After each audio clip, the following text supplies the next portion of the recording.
Big boss ಅಂದಮೇಲೆ ಜಗಳ ಅಂತೂ ಕಂಟಿನ್ಯೂ ಇದ್ದೇ ಇರುತ್ತೆ. ಸೊ ಇಲ್ಲಿ ಎರಡು ತಂಡಗಳ ನಡುವೆ ಜಗಳ ಆಗ್ತಾ ಇಲ್ಲ, ಇಬ್ಬರ ನಡುವೆ ಜಗಳ ಆಗ್ತಾ ಇರೋದು. ಅದೇ ಉಸ್ತುವಾರಿಗಳ ನಡುವೆ ಜಗಳ ಆಗ್ತಾ ಇದೆ.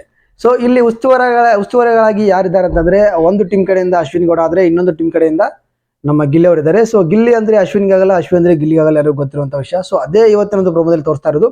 ಸೊ ಇಲ್ಲಿ ಯಾರಿಂದ ಜಗಳ ಸ್ಟಾರ್ಟ್ ಆಯ್ತು, ಯಾಕೆ ಜಗಳ ಸ್ಟಾರ್ಟ್ ಆಯ್ತು ಅಂತ ಮಾತಾಡೋಣ. ಸೊ ಇಲ್ಲಿ ಅಶ್ವಿನಿ ಅವರು ಬದಲಾಗ್ತಾ ಇದ್ದಾರೆ ಅನ್ನೋಷ್ಟರಲ್ಲಿ ಮತ್ತೆ ಹಳೆ ಚಾಲನೆ ಅವರು ತೆಗಿತಾ ಇದ್ದಾರೆ. ಸೊ ಅವರು ಒಂದು ಏನು ಪ್ರಾಬ್ಲಮ್ ಗೊತ್ತಾ, ನನಗೆ ಈಗೋ ಯಾರು ಹಾರ್ಟ್ ಮಾಡಬಾರ್ದು. ಸೊ ನಾನು ಹೇಳಿದ್ದು ಅನ್ಬೇಕು, ನಾನು ಯಾರಿಗೂ ರೆಸ್ಪೆಕ್ಟ್ ಕೊಡಲ್ಲ, ನನಗೆಲ್ಲರೂ ರೆಸ್ಪೆಕ್ಟ್ ಕೊಡಬೇಕು, ಈ ತರ ಇಲ್ಲಿ ಓಡ್ತಾ ಇದೆ. ಅಂತಂದ್ರೆ ಅವರು ಹೇಳೋ ಪ್ರಕಾರ ನಾನು ಎಲ್ಲರೂ ರೆಸ್ಪೆಕ್ಟ್ ಕೊಟ್ಟು ಮಾತಾಡ್ತೀನಿ, ನನಗೂ ನೀವು ರೆಸ್ಪೆಕ್ಟ್ ಕೊಡ್ಬೇಕಂತ ಇಲ್ಲಿ ಅವ್ರು ಅನ್ಕೋತಾರೆ. ಬಟ್ ಅವ್ರು ಮಾತಾಡುವಂತ ಗಡ್ಬಿಡಿಯಲ್ಲಿ ರೆಸ್ಪೆಕ್ಟ್ ಕೊಡೋದನ್ನೇ ಮರ್ತು ಬಿಡ್ತಾರೆ. ಸೊ ಇನ್ನೊಬ್ಬರಿಂದ ರೆಸ್ಪೆಕ್ಟ್ ಬೇಕು ಅಂತ ಕೇಳೋದು ಯಾವ ನ್ಯಾಯ ಅಂತ ನನಗೆ ಅನ್ಸುತ್ತೆ. ಸೊ ನಿಮಗೇನು ಅನ್ಸುತ್ತೆ, ಅಶ್ವಿನಿ ಗೌಡ ಅವರು ರೆಸ್ಪೆಕ್ಟ್ ಕೊಡ್ತಾರಾ, ರೆಸ್ಪೆಕ್ಟ್ ಅವ್ರಿಗೆ ನಾವು ಕೊಡ್ಬೇಕಂತ ಅನ್ಸುತ್ತಾ, ಕಮೆಂಟ್ ಮುಖಾಂತರ ತಿಳಿಸಿ. ಸೊ ಈ ಒಂದು ಪ್ರಮೋದಲ್ಲಿ ಏನಪ್ಪಾ ಅಂತಂದ್ರೆ, ಒಂದು ಟಾಸ್ಕ್ ಅನ್ನ ಇಟ್ಟಿದ್ದಾರೆ. ಆ ಟಾಸ್ಕ್ ಅಲ್ಲಿ ಏನಪ್ಪಾ ಅಂತಂದ ಹೇಳ್ತೀನಿ. ಅದಕ್ಕಿಂತ ಮುಂಚೆ ಎಲ್ಲರಿಗೂ ನಮಸ್ಕಾರ, ನಾನು ರಾಮಚಂದ್ರ, ನೀವು ನೋಡ್ತಾ ಇದ್ದೀರಾ ಲಕ್ಕಿ ರಾಮ್ ಯೂಟ್ಯೂಬ್ ಚಾನಲ್.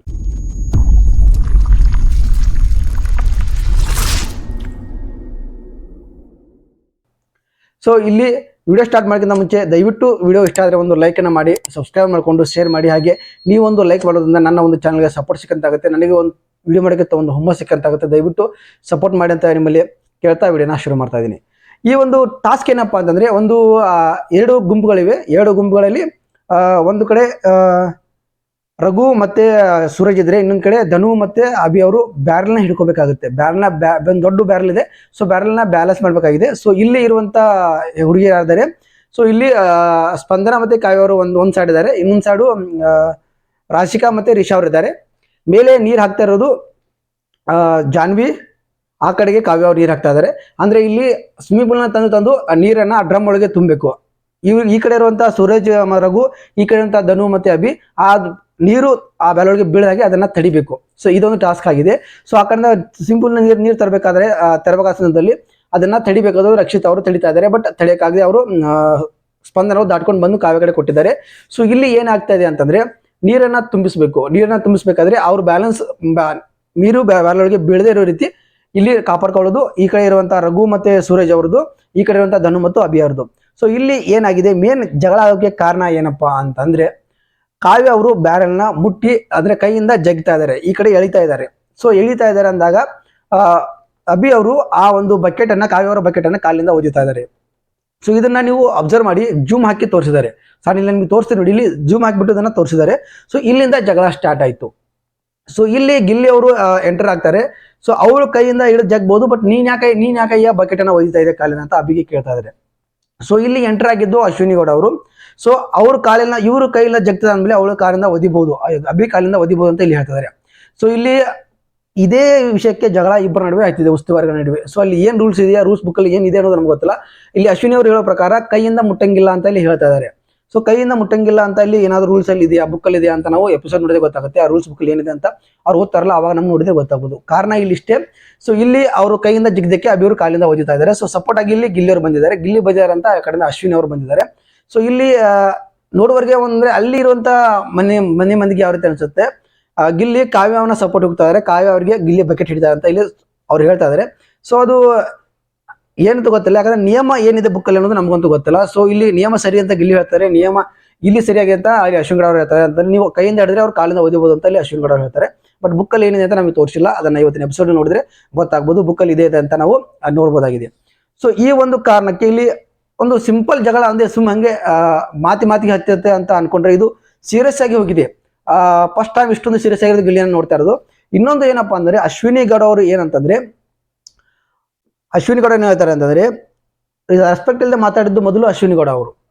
ಮೊದಲು ರೂಲ್ಸ್ ಏನಿದೆ ಅಂತ ತಿಳ್ಕೊ ಅಂತ ಹೇಳ್ತಾರೆ. ಮೊದಲು ನೀನು ತಿಳ್ಕೊಳಮೋ ಅಂತ ಇಲ್ಲಿ ಗಿಲ್ಲಿ ಹೇಳಿದ ತಕ್ಷಣ ನೀನ್ ಯಾವನು ನನಗೆ, ನೀನು ತಾನು ಅನ್ನಕ್ಕೆ ಅಂತ. ಸೊ ಮೊದಲು ಅಂದಿದ್ದೆ ಇವರು, ಆಮೇಲೆ ಗಿಲ್ಲಿ ಅಂದ. ಇವ್ರು ಅನ್ಬೋದು, ಆದ್ರೆ ಗಿಲ್ಲಿ ಅನ್ಬಾರ್ದು. ಸೊ ಇವ್ರು ರೆಸ್ಪೆಕ್ಟ್ ಇಲ್ಲದೆ ಮಾತಾಡ್ತಾರೆ, ಮುಚ್ಕೋ ಹೋಗಲೇ ಅಂತ ಇವರಲ್ಲಿ ಗಿಲ್ಲಿ ಅವರಿಗೆ ಅನ್ಬೋದು, ನಿನ್ನ ಅರ್ಹತೆ ಏನಿದೆ ನಮ್ಗೆ ಗೊತ್ತಿದೆ ಅಂತ. ಸೊ ಇಲ್ಲಿ ಅಶ್ವಿನಿಗಳವ್ರು ಈ ರೀತಿ ಮಾತಾಡೋದ್ರಿಂದ ಅವರ ಅರ್ಹತೆ ಏನಿದೆ ಅಂತ ಜನಗಳಿಗೆ ಗೊತ್ತಾಗೋದಿಲ್ವಾ. ಸೊ ನೀವು ಇನ್ನೊಬ್ರಿಗೆ ಯಾವ ರೀತಿ ಮಾತಾಡ್ತಾರೋ ಅದೇ ರೀತಿ ಅವರು ಕೂಡ ನಿಮಗೆ ಮಾತಾಡ್ತಾರೆ. ಅದೇ ಕಾವ್ಯವುದು ಒಂದು ಎಪಿಸೋಡ್ ನಿಮ್ಗೆ ಹೇಳಿದರೆ, ಸೊ ನೀವು ರೆಸ್ಪೆಕ್ಟ್ ಕೊಡೋದನ್ನ ಕಲೀರಿ, ಆಮೇಲೆ ನಾವು ಕೂಡ ನಿಮಗೆ ರೆಸ್ಪೆಕ್ಟ್ ಅನ್ನ ಕೊಡ್ತೀವಿ ಅಂತ. ಸೊ ಅದೇ ಆಗ್ತಿರೋದಿಲ್ಲ. ಇಲ್ಲಿ ಅಶ್ವಿನಿ ಗೌಡ ಅವ್ರು ಯಾಕೆ ಈ ರೀತಿ ಮಾಡ್ತಾರೆ ಅಂತ ನನಗೂ ಗೊತ್ತಿಲ್ಲ. ಇದು ಕಿಚ್ಚನ ಪಂಚಾಯತಿಯಲ್ಲಿ ಸದಸ್ಯರದನ್ನು ಎತ್ತಿ ಅಂತೂ ಹಿಡಿತಾನೆ ಇಲ್ಲ, ಅದು ಯಾಕಂತ ನಮಗೂ ಕೂಡ ಗೊತ್ತಾಗ್ತಾ ಇಲ್ಲ. ಬಟ್ ಇಲ್ಲಿ ಆಗಿರೋದಷ್ಟೇ ಆ ಒಂದು ಕೈಯಿಂದ ಜಗ್ಗಿದ್ದಕ್ಕೆ ಅಭಿ ಅವರು ಬಕೆಟ್ ಕಾಲಿಂದ ಒಯ್ತಾರೆ. ಕಾಲಿಂದ ಯಾಕೆ ಒಯ್ತೀಯ ನೀನು, ಅವಳು ಕೈಯಿಂದ ಜಗ್ಬಹುದು ಅಂತ ಇಲ್ಲಿ ಗಿಲ್ಲಿ ಹೇಳಿದ ತಕ್ಷಣ ಅಶ್ವಿನಿ ಗೌಡ ಅವರು ಕೈಯಿಂದ ಮುಟ್ಟಂಗಿಲ್ಲ ಇಲ್ಲಿ ಅಂತ ಇಲ್ಲಿ ಹೇಳ್ತಾರೆ. ಸೊ ರೂಲ್ಸ್ ಬುಕ್ ಅಲ್ಲಿ ಏನಿದೆ ಅಂತ ನಮಗಂತೂ ಗೊತ್ತಿಲ್ಲ, ನೋಡಿ ತಕ್ಷಣ ನಮ್ಗೆ ಗೊತ್ತಾಗುತ್ತೆ. ಮತ್ತೆ ಇನ್ನೊಂದು ಅಶ್ವಿನಿ ಗೌಡ ಏನಪ್ಪಾ ಅಂದ್ರೆ ನಿನ್ನೆ ಎಪಿಸೋಡ್ ಅಲ್ಲಿ ರಕ್ಷಿತಾ ಅವ್ರಿಗೆ ಅಮಾವಾಸ್ಯೆ ಅಂತ ಕರೀತಾರೆ. ಸೊ ಗಿಲ್ಲಿ ಅವ್ರ ಜೊತೆ ಇರ್ಬೇಕಾದಾಗ ನಿನ್ ಜೊತೆ ಅಮಾವಾಸ್ಯೆ ಇದೆ, ನಾವಾಗಬೇಕು ಅಂತ ಇಲ್ಲಿ ಈ ರೀತಿಯೋ ಮಾತಲ್ಲಿ ಆಗುತ್ತೆ. ಸೊ ರಕ್ಷಿತಾಗೆ ಅಮಾವಾಸ್ಯೆ ಅಂತ ಕರೆದದ್ದು ಎಷ್ಟು ಸರಿ, ಸೊ ಇನ್ನೊಬ್ಬರನ್ನ ಹೇಳಿಸಿ ಮಾತಾಡ್ತಾರಲ್ಲ ಇವರು, ಎಷ್ಟು ಸರಿ ಇದು. ಸೊ ಇವರು ಒಂದು ರೆಸ್ಪೆಕ್ಟ್ ಕೊಟ್ಟು ಮಾತಾಡೋದಾಗಿರ್ಬೋದು, ಒಂದು ರೆಸ್ಪೆಕ್ಟ್ ಬೇಕು ಅಂತ ಬಯಸೋದಾಗಿರ್ಬೋದು, ಇವ್ರು ಬಯಸ್ತಾರೆ ಅಂದಮೇಲೆ ಇವರು ಇನ್ನೊಬ್ಬರಿಗೆ ರೆಸ್ಪೆಕ್ಟ್ ಕೊಟ್ಟು ಮಾತಾಡ್ಬೇಕಲ್ವಾ. ಸೊ ಇದೇ ಮಾತನ್ನ ಯಾರಾದ್ರೂ ಅಮಾವಾಸ್ಯೆ ಅಶ್ವಿನಿ ಅವರು ಅಮಾವಾಸ್ಯೆ ಅಂತ ಕರೆದಿದ್ರೆ ಎಷ್ಟೊಂದು ಅಪ್ಪಾಟ ಮಾಡ್ತಿದ್ರಲ್ವಾ. ಸೊ ಇದನ್ನ ತಿಳ್ಕೊಬೇಕಾಗತ್ತೆ. ಅಶ್ವಿನಿ ಅವರು ಬದಲಾಗ್ತಾರೆ ಅಂತ ಅನ್ಕೊಂಡ್ರೆ ಇದು ಬದಲಾಗಿಲ್ಲ. ಸೊ ನಾಟಕ ಮಾಡ್ಕೊಂಡು ಇದ್ರು ಅಂತ ನಮ್ಗೆ ಅನಿಸ್ತಾ ಇದೆ. ಸೊ ಕಿಚನ್ ಚಪ್ಪಾಳೆ ಸಿಗ್ಬೇಕಾಗಿತ್ತು, ಸಿಗ್ಲಿಲ್ಲ. ಈ ಒಂದು ಕಾರಣಕ್ಕೆ ಕಿಚನ್ ಚಪ್ಪಾಳೆ ಅವರಿಗೆ ಸಿಗ್ತಾ ಇಲ್ಲ. ಸೊ ಇದನ್ನ ತಿದ್ಕೋಬೇಕಾಗುತ್ತೆ ಅಶ್ವಿನಿ ಗೌಡ ಅವರು. ಬಟ್ ಯಾಕೆ ಈ ರೀತಿ ಮಾಡ್ತಾರೆ ಅಂತ ನಮ್ಗೆ ಗೊತ್ತಿಲ್ಲ. ಬಟ್ ಇಲ್ಲಿ ಕಾಣ್ತಾ ಇರೋದು ಗಿಲ್ಲಿ ಸಿಂಗಲ್ ಆರಿ ಮಾತಲ್ಲಿ ಕಾಣ್ತಾ ಇದೆ. ಎಲ್ಲರೂ ಗಿಲ್ಲಿನ ಟಾರ್ಗೆಟ್ ಮಾಡ್ತಾರೆ, ಗಿಲ್ಲಿ ಮಾತ್ರ ಬಿಟ್ಕೊಡುವಂತ ಚಾನ್ಸೇ ಇಲ್ಲ. ಸೊ ನೀ ಹೆಂಗ್ ಬೇಕಾದ್ರೂ ಬರೀ ನಾವಂತೂ ಬಿಡೋ ಮಾತೇ ಇಲ್ಲ ಅಂತ ಹೇಳಿ ಹೇಳ್ತಾರೆ. ಅಶ್ವಿನಿ ಅವರಿಗೆ ಎದುರು ಹಾಕಿಕೊಳ್ಳುವಂತ ಒಬ್ಬ ವ್ಯಕ್ತಿ ಅಂದ್ರೆ ಬಿಗ್ ಬಾಸ್ ಮನೆಯಲ್ಲಿ ಅದು ಗಿಲ್ಲಿ ನಟನೆ. ಸೊ ನಿಮಗೆ ಏನು ಅನ್ಸುತ್ತೆ ಈ ಒಂದು ಪ್ರೊಮೋ ಯಾವ ರೀತಿ ಅನಿಸ್ತಿದ್ರೆ, ಎಲ್ಲಿ ಯಾರು ತಪ್ಪು ಯಾರು ಸರಿ ಅಂತ ಕಮೆಂಟ್ ಮುಖಾಂತರ ತಿಳಿಸಿ ಹೇಳಕ್ಕೆ ಇಷ್ಟಪಡ್ತೀನಿ. ಇದಾಗಿತ್ತು ಇವತ್ತಿನ ಪ್ರೊಮೋ ಇಷ್ಟ ಆಗಿದೆ ಅಂತ ಅನ್ಕೊಂಡಿದ್ದೀನಿ. ಹಾಗೆ ನನ್ನ ವಿಡಿಯೋ ಇಷ್ಟ ಆದರೆ ಲೈಕ್ ಮಾಡಿ, ಶೇರ್ ಮಾಡಿ, ಸಬ್ಸ್ಕ್ರೈಬ್ ಮಾಡ್ಕೊಳ್ಳಿ ಅಂತ ಹೇಳ್ತಾ ವಿಡಿಯೋನಲ್ಲಿ ಮುಗಿಸ್ತಾ ಇದ್ದೀನಿ. ಸಿಗ್ತೀನಿ ಮತ್ತೊಂದು ವಿಡಿಯೋದಲ್ಲಿ. ಅಲ್ಲಿದ್ದರಿಗೂ ನಮಸ್ಕಾರ.